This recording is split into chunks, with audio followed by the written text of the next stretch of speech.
গতকাল 10 নভেম্বর মাদপুর মাওলানা রজব আলী খান হাফিজিয়া মাদ্রাসার উন্নতি প্রকল্পে এক দারুণ জালসায় অংশ নিয়েছিলাম আমি ও আমার কয়েকজন বন্ধু।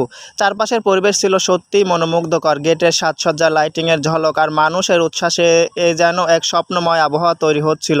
সত্যি বলতে এমন আয়োজন মনে রাখার মতো। এই মাদ্রাসার ছাত্ররা আরবি ও বাংলার পাশাপাশি ইংরেজিতেও অনেক দক্ষ। এখন শুনুন তাদের কণ্ঠে সূরা আর রহমানের অপূর্ব তেলাওয়াত, যা মন ছুঁয়ে যাবে হৃদয়ের গভীরে।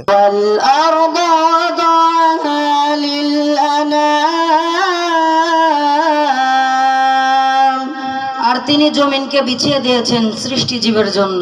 And the earth he laid wood for the creatures.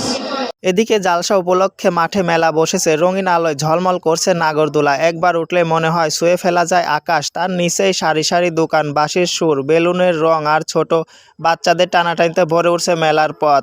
হাসির কলরব, চোখের ঝিলিক, এই খেলনাগুলোতেই যেন লুকিয়ে আছে শৈশবের সব রং। সব মিলিয়ে মাইবাড়িয়া মাওলানা রজব আলী খান হাফিজিয়া মাদ্রাসার জালসার পরিবেশ অনেক দারুণ ছিল। আজকের মতো এখানেই শেষ। সবাই ভালো থাকবেন।